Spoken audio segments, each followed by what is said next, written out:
Saya sudah teliti seteliti-telitinya berdasarkan kitab-kitab nasab, kitab-kitab sejarah, hasil tes DNA, bahwa mereka dengan pasti mustahil sebagai keturunan baginda Nabi besar Muhammad sallallahu alaihi wasallam. Tidak terima, silahkan undang saya untuk berdebat. Belum pernah saya lihat, saya adalah orang yang selama 1 tahun terakhir ya, genap 1 tahun terakhir itu mewawancari beberapa pakar, beberapa intelektual, baik ada di Indonesia maupun di tempat yang lain, dan belum pernah saya sekalipun mendengar ketika saya sodori tesisnya Kiai Haji Madudin, kecuali para pakar itu mengatakan ini penelitian orang bodoh yang belum pernah tahu bagaimana cara ilmu nasab bekerjanya. Justru itulah masalahnya. Jika Anda semua membaca 5 kitab yang disusun oleh Kiai Imad, 80%-nya itu pakai kaidah nasab. Semuanya adalah catatan genealogi dari ulama ahli nasab. 80% tentang catatan historiografi atau catatan genealogi dari kitab-kitab nasab. 10%-nya dia memakai sentuhan dikit-dikit tentang studi kritik historis. 5%-nya lagi improvisasi tentang YDNA. Sisanya lagi 5%-nya tentang framing, gak ada yang lain gitu. 80%.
Alhamdulillah, forum diskusi di Robitoh Alawiyah, atau RA, di Jakarta pada hari pertama ini telah usai. Dimulai sejak kurang lebih jam 9 pagi sampai jam 9 malam lebih, kurang lebih 12 jam lamanya. Kiai Imad datang? Jelas tidak akan datang. Di mana? Dia live sendiri di akun YouTube Fuad Pleret pasca beberapa menit diskusi di RA selesai. Untuk apa live sendiri? Jelas untuk membantah hujah-hujah yang telah disampaikan teman-teman di RA, Bib Hanif, Mas Rumail Abbas, Pak Bahir, Pak Maimun, Kang Wafi dan lain-lain, dengan versinya sendiri, sesuka hatinya. Kenapa nggak datang? Karena dia yakin, Hakul yakin akan kalah, sehingga polemik nasab ini akan berakhir, dan dia tidak mau itu terjadi.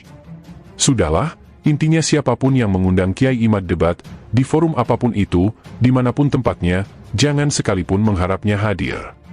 Selama itu forum diskusi pasti hasilnya nihil, tidak akan dihadiri.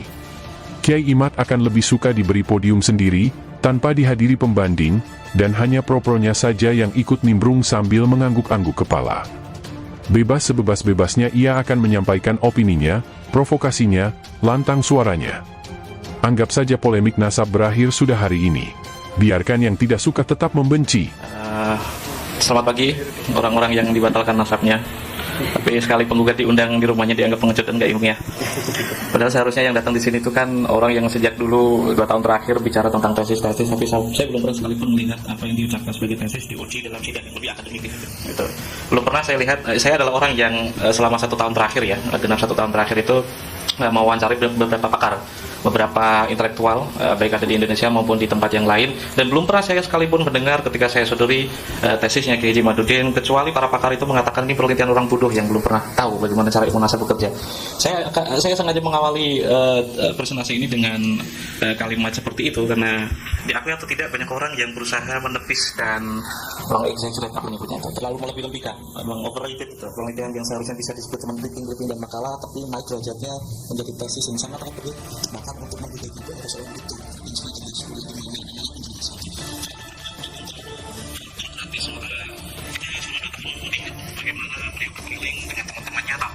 tanpa titik aling-aling.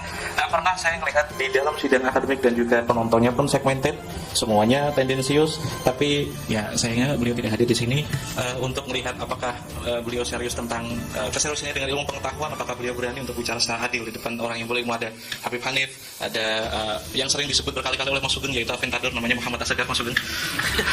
Tapi di belakang semua ini adalah orang-orang yang sangat mencintai ilmu, dan kita tidak ingin ada tendensi macam-macam dalam penelitian ini. Saya berusaha, ini jadi klimaks dari cekcok 2 tahun terakhir karena melelahkan, terlalu banyak framing, terlalu banyak insinuasi, terlalu banyak terlalu fasis gitu. Melihat yang dilebih-lebihkan sebagai tesis itu ternyata nggak lebih dari sekadar clipping dan juga makalah. Akhirnya ada temennya yang berusaha untuk menutupi titel yang cukup tinggi yang seharusnya tidak layak diberikan kepadanya, yang akhirnya ngomong kalau ilmu nasab itu kan ilmu bangkai itu. Wah, ilmu nasab adalah ilmu yang nyebutnya ilmu fosil. Jika memang ini saintifik, di kampus modern mana ada studinya, ada mata kuliahnya. Justru itulah masalahnya. Jika Anda semua membaca 5 kitab yang disusun oleh Kiai Imad, 80%-nya itu pakai kaidah nasab. Semuanya adalah catatan genealogi dari ulama ahli nasab. 80% tentang catatan historiografi atau catatan genealogi dari kitab-kitab nasab. 10%-nya dia memakai sentuhan dikit-dikit tentang studi kritik historis. 5%-nya lagi improvisasi tentang YDNA. Sisanya lagi 5%-nya tentang framing, nggak ada yang lain itu. 80%-nya dia tidak memakai apapun kecuali kitab nasab. Sementara temannya sendiri ngomong kitab nasab atau ilmu nasab itu kitab bangkai. Lalu kita mau bicara tentang apa? Musalamatnya seperti apa? Musalamat saya sebut musalamat itu karena titik pokok atau makalun niza. Kita harus bertemu dalam perdebatan dengan sudut pandang yang kita sepakati terlebih dahulu. Ilmu nasab secara genealogi bisa dilihat atau kita uji dengan berapa macam tools.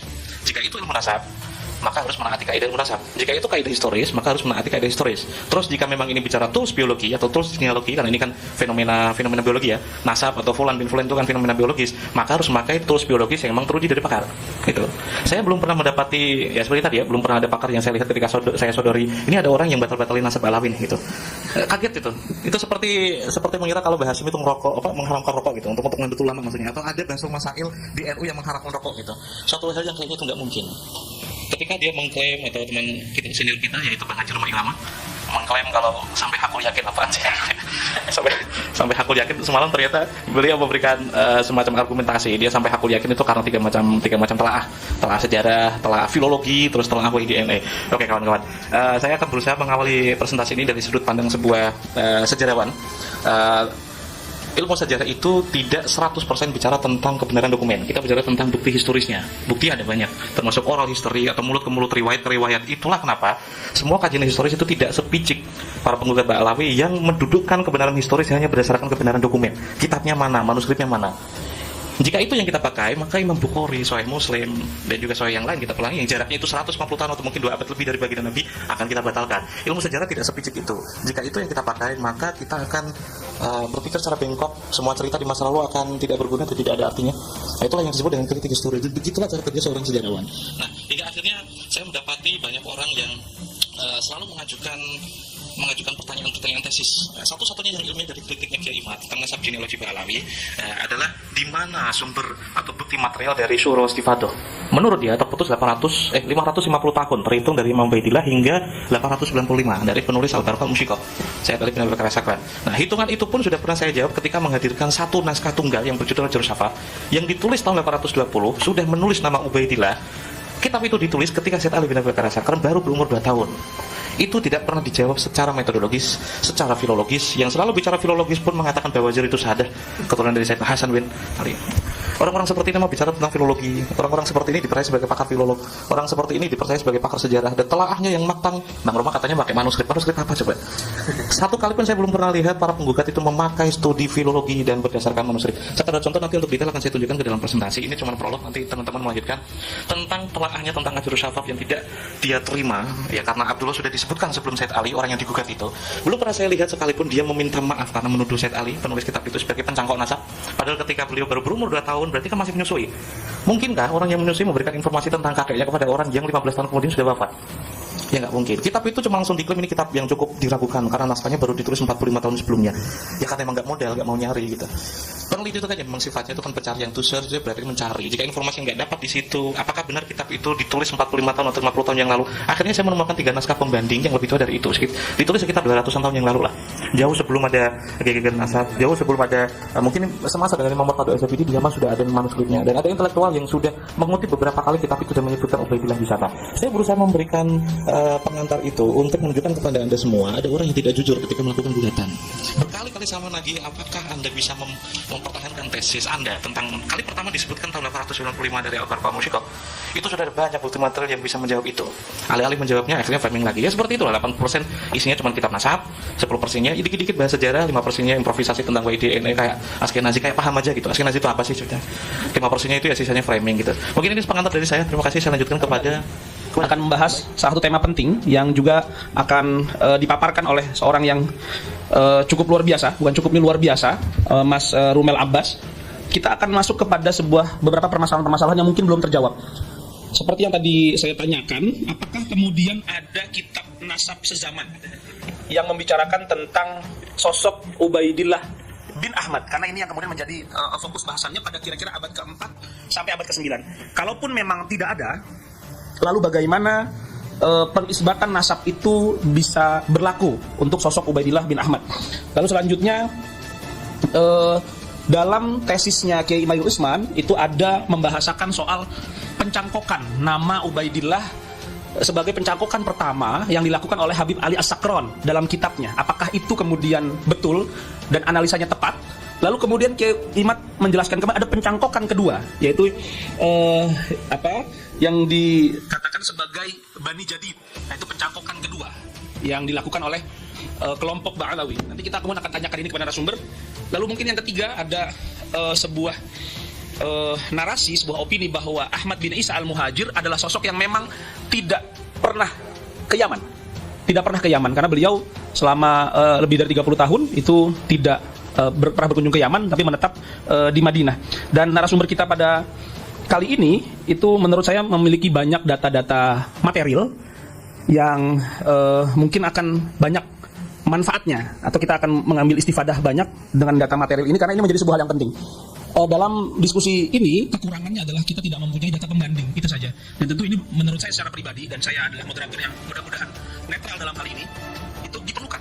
Dan ini bukan kesalahan dari tim peneliti, karena apa yang sudah disampaikan itu merujuk kepada data material, data formal yang luar biasa menurut saya.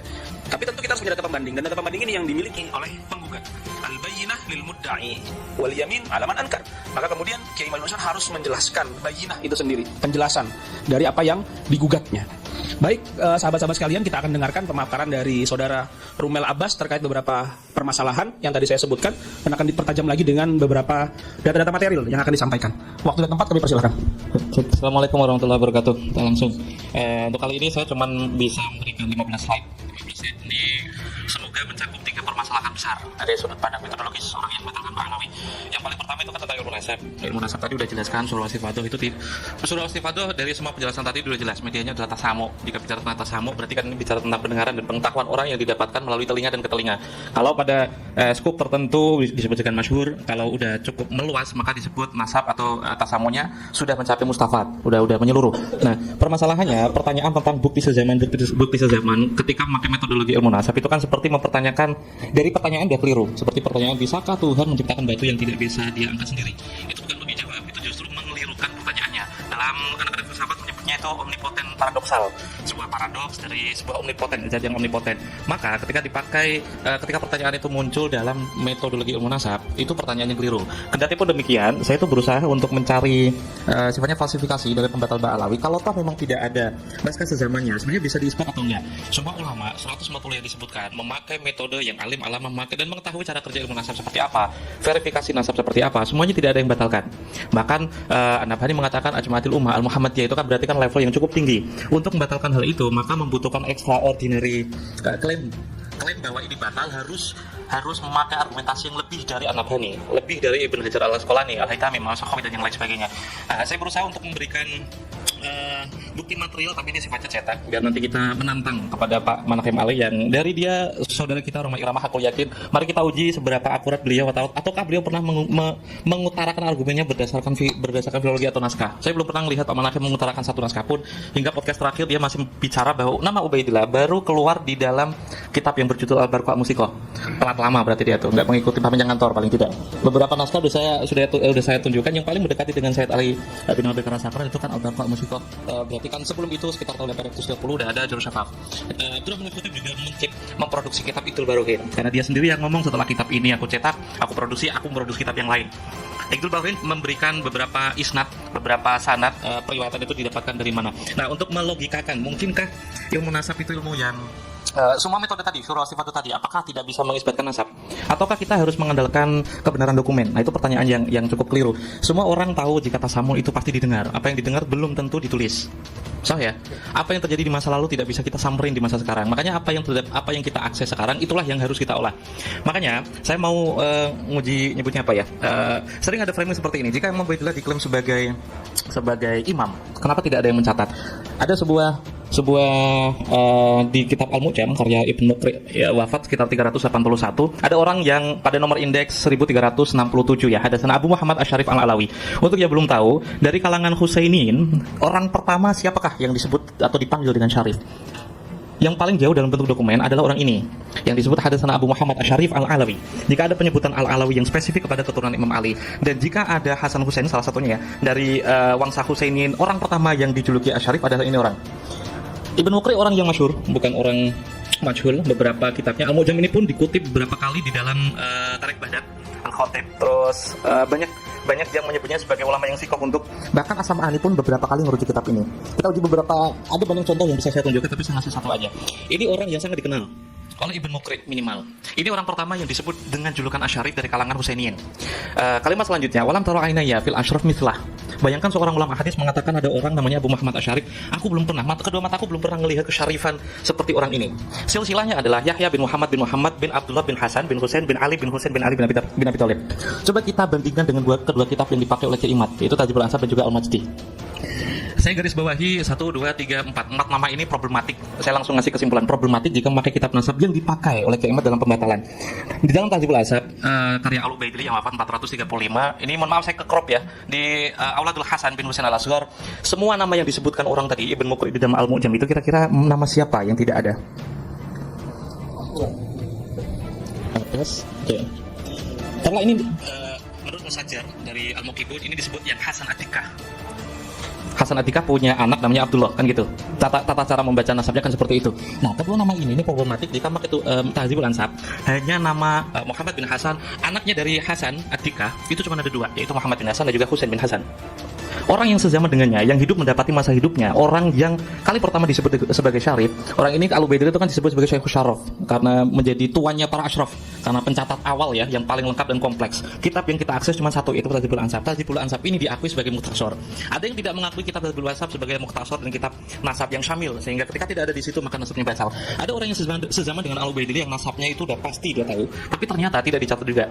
Nah, muqabalah selanjutnya adalah dalam Al-Umari, Al-Majdi berarti. Al-Umari tahun 490 beliau wafat, cuma satu anaknya yang bernama Abdullah. Oke, lolos. Hasan yang Muhammad tadi lolos. Nama ini lolos untuk Abdullah.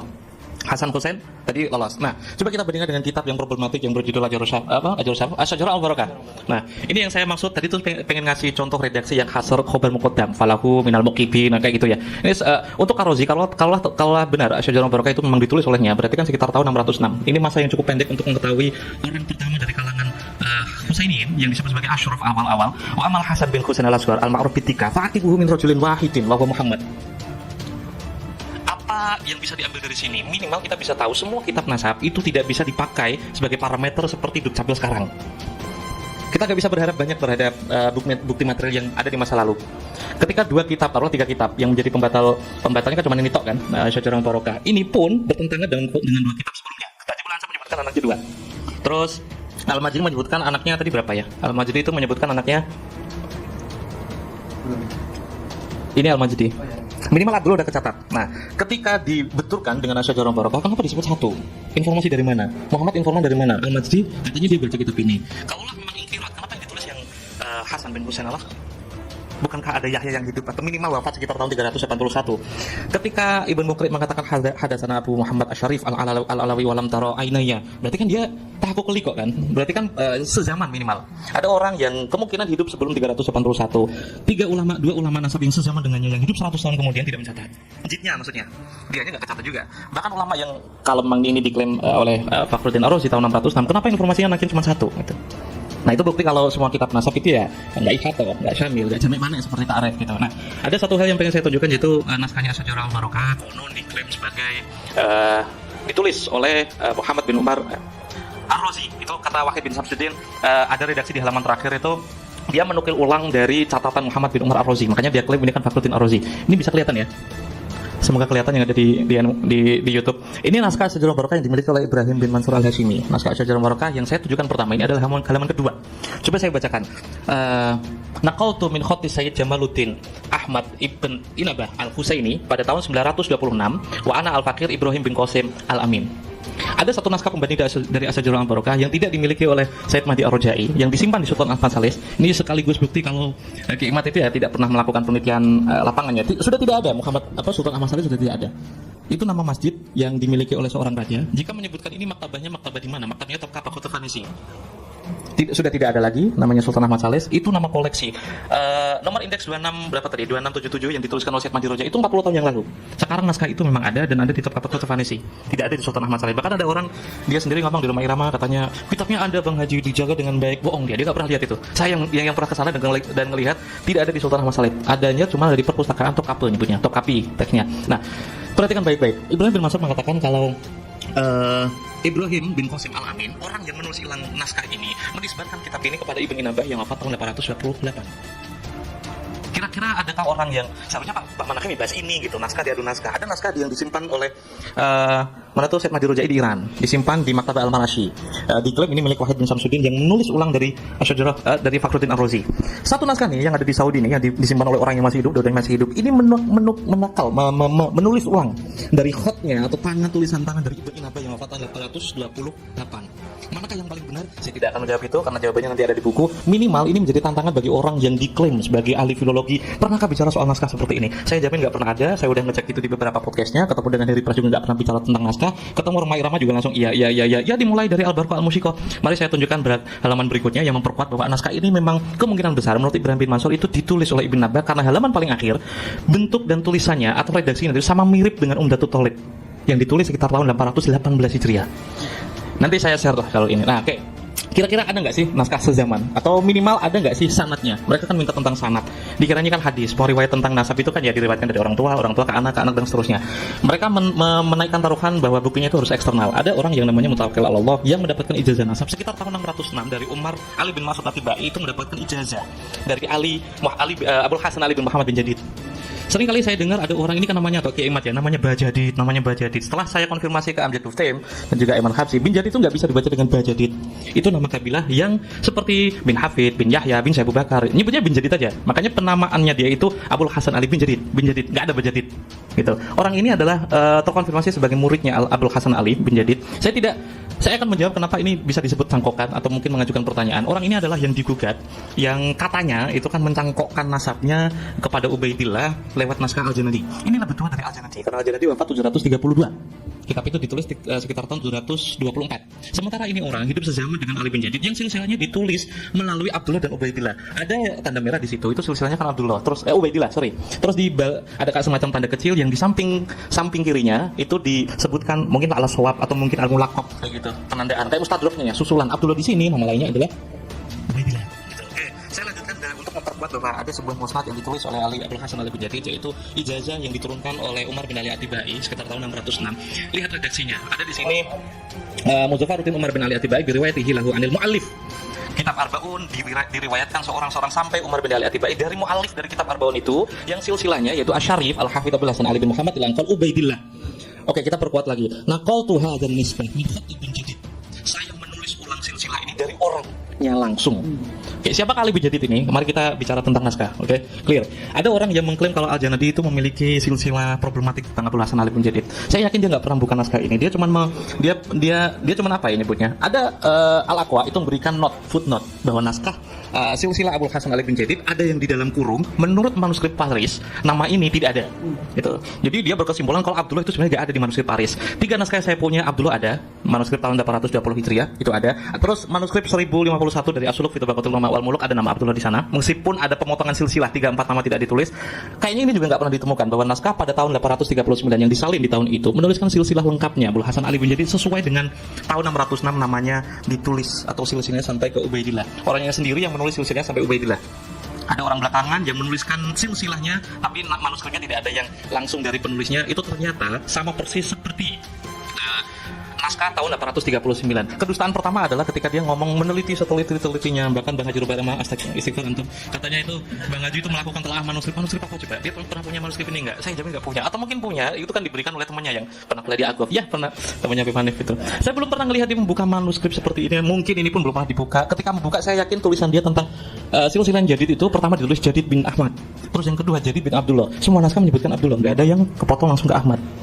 Kalau memang dia nggak tahu, berarti dia bodoh. Kalau dia memang sengaja, berarti ini dusta lah ya. Tinggal dia mau milih yang mana. Ini sekaligus tantangan untuk Pak Manafim Ali yang diklaim sama Bang Haji Rubairama. Istighfar lagi antum.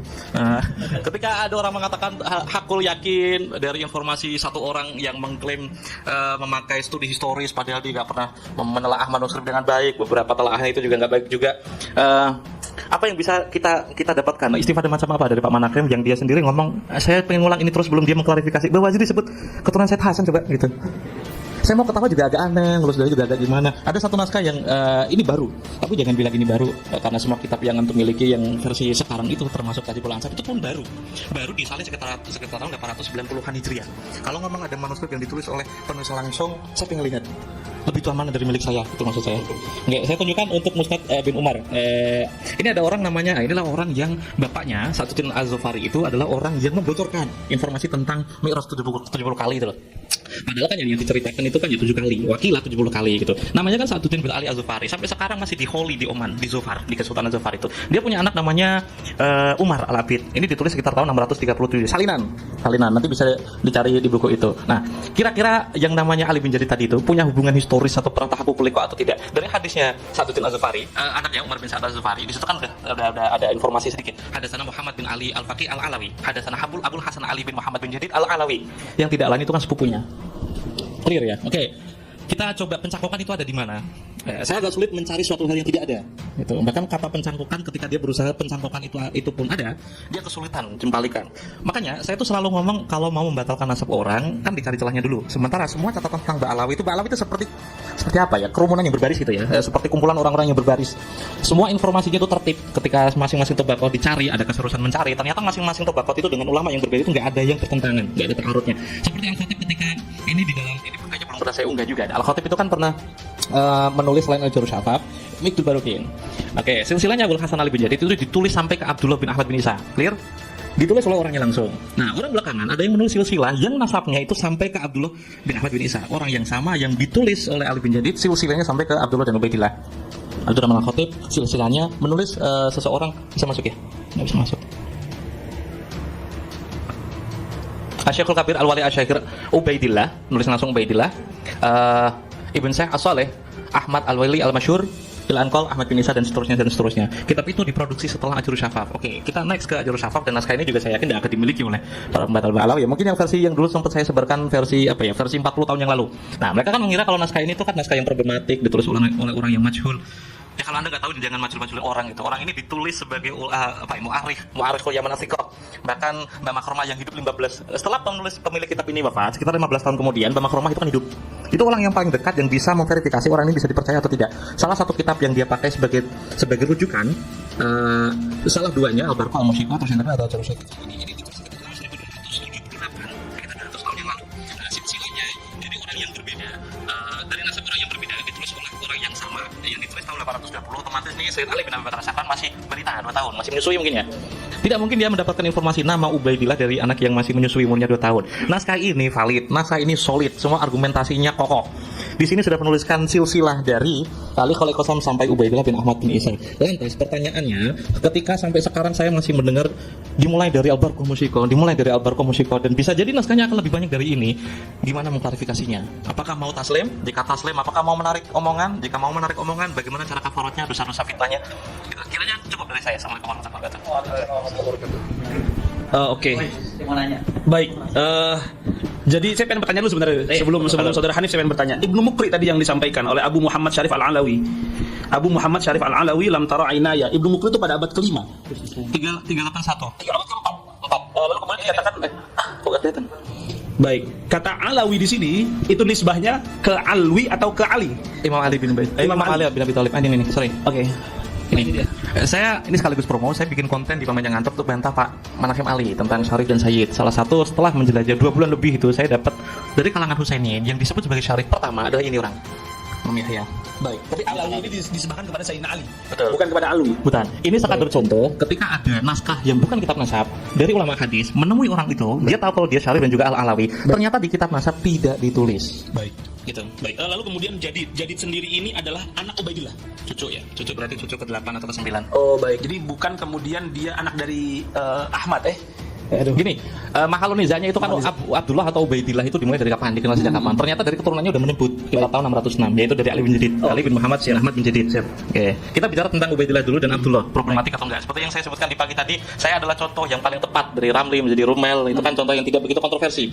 Apakah saya kelak 100 tahun kemudian cuma dikenal sebagai itu? Ya mungkin ada yang nulis Al-Mulaqab bi Rumel Abbas mungkin. Apakah lewat naskah tulisan itu nama saya atau saya disebut sebagai sosok yang historis?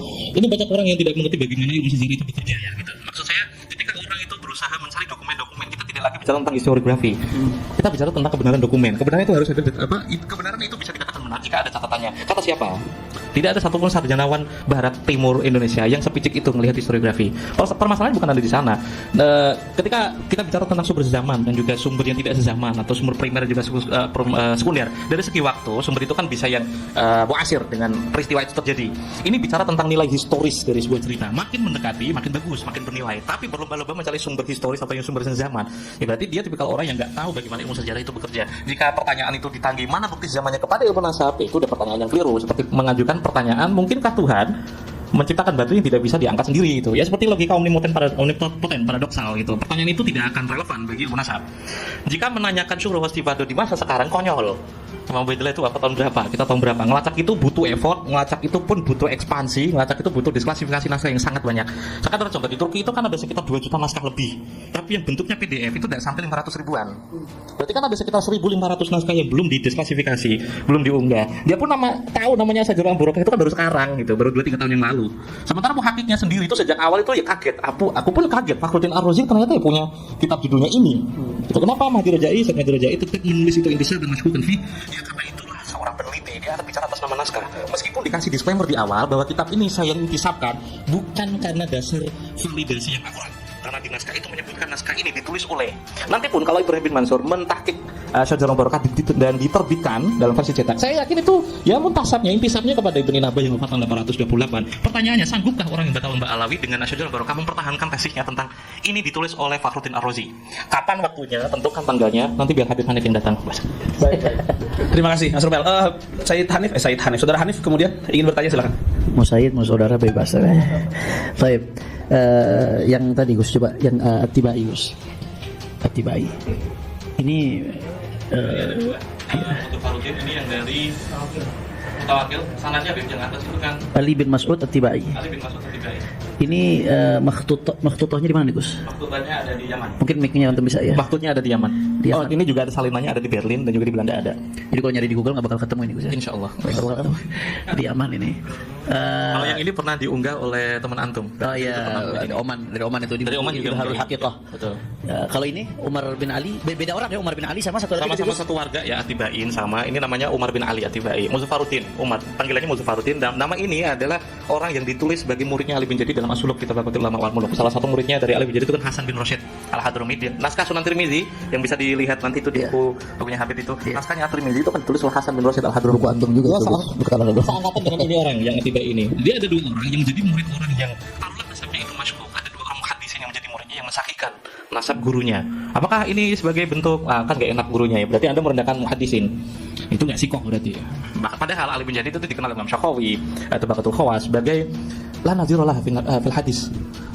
Satu-satunya orang yang cukup pilih. Ada tazkiyah dari tazkiyah. Syakhawi banyak ulama setelah Ali bin Jadid yang menyebutkan Ali bin Jadid seorang muhaddisin yang pilih tanding di masanya. Apakah dia nggak sikoh karena menyebutkan silsilahnya keliru? Apa buktinya? Karena pada dasarnya kan gini Habib. Ilmu pengetahuan itu didasarkan pada sebab apa ya nyebutnya? Kita tidak bisa memvonis sesuatu berdasarkan korelasi. Ilmu pengetahuan itu berdasarkan teoritis. Terus apa yang dicangkok? Siapa yang dicangkok? Kalau sifatnya cocok logi itu seperti yang dibangun oleh Kiai Imad, yang mencangkokkan karena ini temannya itu, ini temannya Mbak Alawi, misalnya sama Mbak Alawi, itu korelatif. Seperti menyebut ketika saya bersin hujan langsung turun, oh karena saya bersin hujan turun. Itu disebut ilmiah pun enggak. Kausalitas itu ya kausalitas sebab akibat. Harus tahu bukti evidence base-nya. Sementara sampai sekarang penyebutan cangkok itu cuma agitasi doang gitu. Padahal dia nggak pernah membuktikan pencangkoknya siapa. Ali bin Abi Bakar Al-Sakran. Ada naskah yang lebih tua. Kitab itu pun ditahqiq oleh orang non Ba'alawi, diterbitkan oleh perusahaan non Ba'alawi, disebarkan oleh perusahaan non Ba'alawi, ditulis oleh non Ba'alawi juga. Apa alasannya? Sampai sekarang saya belum mendengar islah atau taslim dari mereka. Nah, terus yang naskah ini Gus, ini 606 itu wafatnya Gus ya? Penulisan ijazahnya. Jadi Muzaffaruddin itu mendapat kitab ini di tahun 606 Hijriah, sama seperti yang ini kan sekitar tahun 606 Hijriah. Itu kan ada tahunnya. Tahun ijazahnya Gus ya? Yang bawahnya tahun ijazahnya 606. Qiraatan alaih sanah 606 itu. Kalau yang Muzaffaruddin naskahnya di mana Gus? Ya. Yang Muzaffaruddin naskahnya di mana? Ada dua, Al-Makhzumi ada Umar bin Ali Az-Zailai ada di Taif, terus disimpan juga sama Al-Fakhriyah, Bib Ahmad bin Jindan. Yang Muzaffaruddin itu? Betul. Naskahnya ajib. Di Google nggak ada lagi berarti Gus ya? Model gitu. Nah, pertanyaan saya berarti kalau tadi kita udah jelas syarat kitab zaman itu udah gugur menurut perspektif ilmu nasab. Syarat mutlak wajib kitab zaman. Bukan untuk mengisbat, ini murajih. Makanya yang tadi Ini cuma mau lagi isbat itu dari kutubul ansab. Betul. Tapi ini membuktikan kutubul ansab itu valid. Betul. Walaupun jaraknya jauh. Nah, Anda ya dengan asumsi Syajarah Mubarakah itu punya Ar-Razi dan dengan asumsi juga bahwasanya di situ ada hasar. Kalau pakai teorinya Haji Imaduddin berarti tetap kejawab dong ini. Sangat kejawab, berarti Kan dia minta yang lebih tua. lebih tua. Jika memang itu benar ditulis oleh Ibn Inabah, ya sangat-sangat lagi.